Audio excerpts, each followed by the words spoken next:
Well, the MLB trade deadline has officially started. We just got our first big trade, our first real trade of the entire trade deadline season. The Arizona Diamondbacks, Seattle Mariners. Josh Naylor goes from the D-backs to the Seattle Mariners in exchange for two quasi-pitching prospects, one being Brandyn Garcia, who's a left-handed pitcher coming out of the bullpen currently, but has been a starter in the minor leagues in the past. We'll talk about him a little bit more, as well as right-handed pitching prospect Ashton, Izzi, a guy, again, we will go into further detail, but of course, this is the Josh Naylor trade reaction. I literally came home because I'm heading out to Portland to play in a charity baseball game this weekend against the Portland Pickles.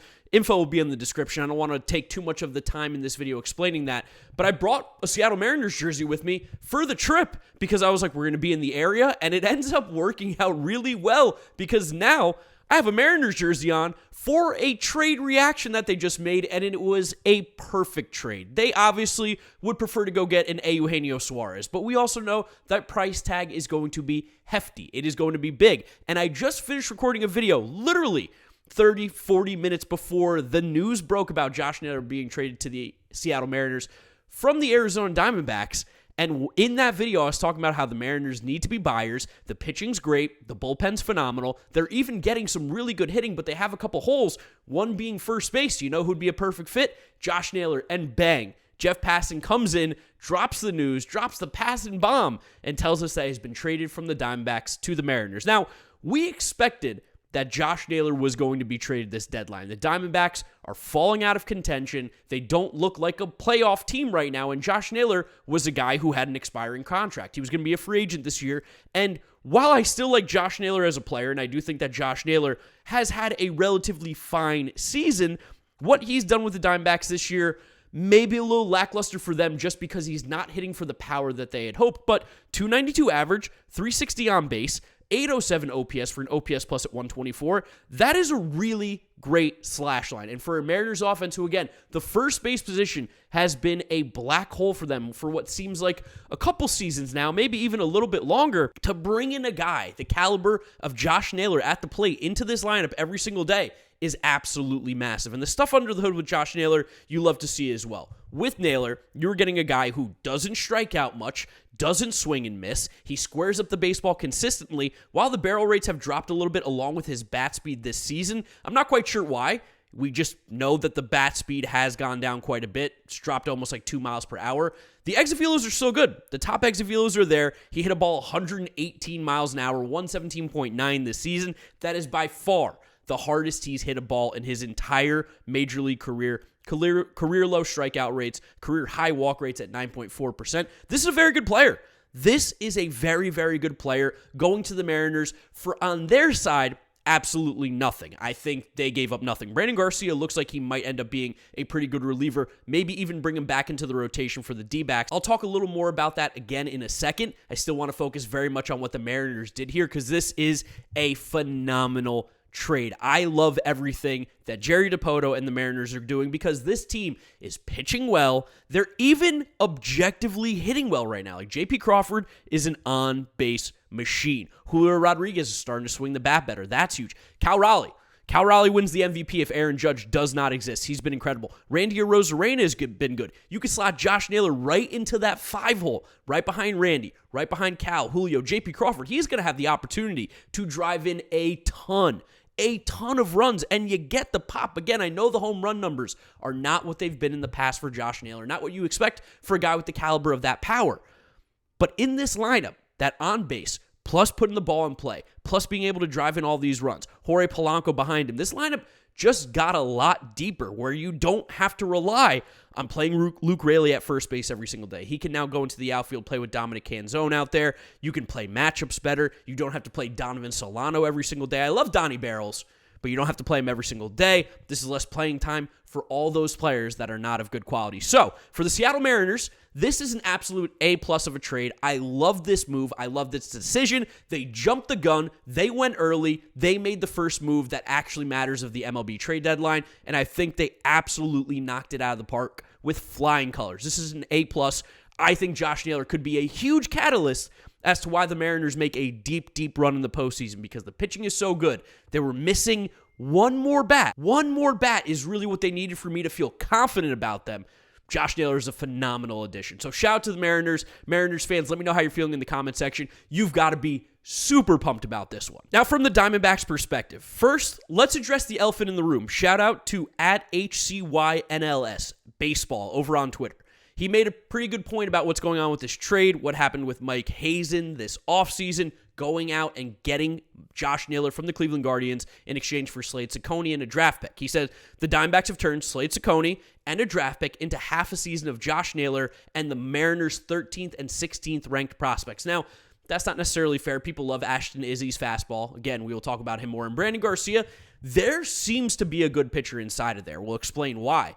But at the same time, you do have to question what was going on there. Cecconi had all that club control. He's under club control until 2031. He seems like someone who could be a very valuable piece for the Guardians in the future, and you traded that to go get Josh Naylor for half a season. I mean, let's just call it what it is. The Diamondbacks' offseason plan failed miserably. Corbin Burns, obviously missing the season, hurt. Zach Gallen took a huge step back. Eduardo Rodriguez hasn't been good. The team hasn't been good in general. It's just been a bad season for them. So while this definitely does hurt, and you see the value that they gave up to go get Josh Naylor, which I thought was a good trade in the first place, to now move him for prospects that maybe aren't the same caliber or guys that can make that impact, I can understand some frustration. But now, let me tell you, Diamondback fans at home, why you can be at least a little bit excited about the guys that you got back. Shout out Stat Legend over on Twitter, TJ Stats. He gives us percentile pitching rankings for guys in AAA. He put out a graphic about Brandyn Garcia. He throws 97 miles an hour from the left-hand side, 6'4", 235 pounds. He was dominating AAA in the 8 innings that he's pitched. He had a 2.16 ERA, a 3.6 FIP. A whip was a little bit high. He definitely tends to walk some guys. He doesn't have the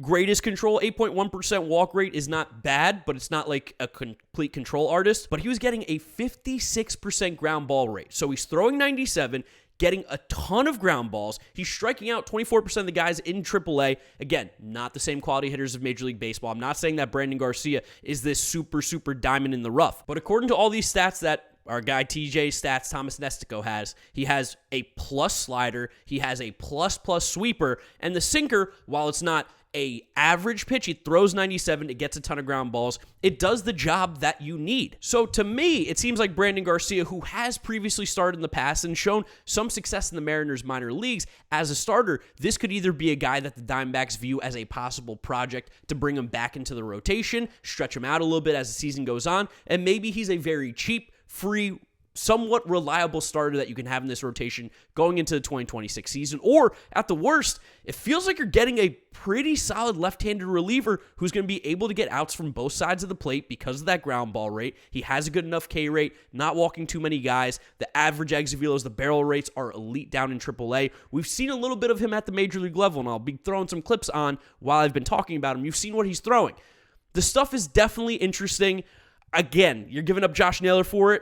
This is kind of, I guess, their version of Slade Cecconi. Maybe they liked it better than Slade Cecconi, but you're going to have control over Brandyn Garcia for a very long time. He doesn't become a free agent until, it technically hasn't even started. He still is so fresh into the majors. And then we have to talk about player number 2 in this trade, going back to the Diamondbacks, Ashton Izzi, a 21-year-old right-handed pitcher. He got up to high A this year with the Seattle Mariners, 6'3", 165. The big thing with Izzi that you keep an eye out for is that fastball. The fastball has really good run, has really good ride, sits around 92 to 96 right now. Baseball America had him ranked as the number 13 prospect in the Mariners organization. Take that for what you will. He seems like more of the upside play for the D-backs, where Garcia feels kind of safe in that you're going to get a pretty good left-handed reliever, it seems like, out of this guy who's going to get you ground balls, soft contact. He can probably get both sides of the plate out.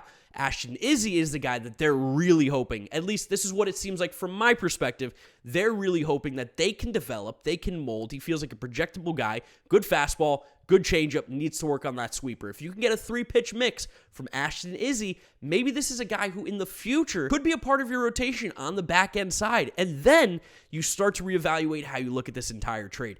If Ashton Izzi pans out, of course, this is how all trades are. If, everybody loves saying that. But Ashton Izzi, again, feels like a projectable, kind of just developmental. I hate that word. That's not a good word. Feels like someone that you could develop into being, again, a back-end starter, and that's probably their play. Brandyn Garcia is the guy that's going to make appearances at the major league level. Maybe they turn him back into a starter. We don't know what their plans are just yet, but he's cheap. He's free. He's controllable. He helps right now. Ashton Izzi, I don't want to say he's the lottery ticket, but he's the one that they're hoping they can change, make adjustments to, and then you look back on this trade and you go, wow, they've got like 400 innings out of Ashton Izzi over the last 3 years for Josh Naylor. That's a huge deal for a team that's going to be kind of operating on the edges, isn't necessarily the biggest market, doesn't always have the highest payroll. It could be a big deal. That being said, I want this to be very well known. The Mariners won this trade as of right now. This was a trade that they needed to make. This is a trade that makes so much sense because they're not just trying to win the American League West this year. They are on a mission to try and make a run to the World Series and hopefully win it. And a guy like Josh Naylor going into this team instantly makes them so much better. Their offense has always been the struggle. It gets hot. It gets cold. Cal Raleigh's put the team on his back this year. J.P. Crawford's been great. Randy Arozarena. Now you add Josh Naylor into the mix. They are a lot more dangerous at the plate. They're a tougher out at the plate. The lineup gets a lot deeper. This was a no-brainer, fantastic move by Jerry Dipoto and the Mariners. You got to love it. And again, they can make pitchers out of thin air in their pitching lab. They don't need to hold on to these guys. There might be people that they drafted this year that they already value higher than Ashton Izzi, and you just don't know it yet because they haven't been pitching. But overall, absolutely love this trade from the Mariners' perspective. From the D-backs' perspective, I can understand if you're a fan of them, you feel a little bit let down. And I'm not trying to convince you that this was a phenomenal trade. This was a fleece in either way.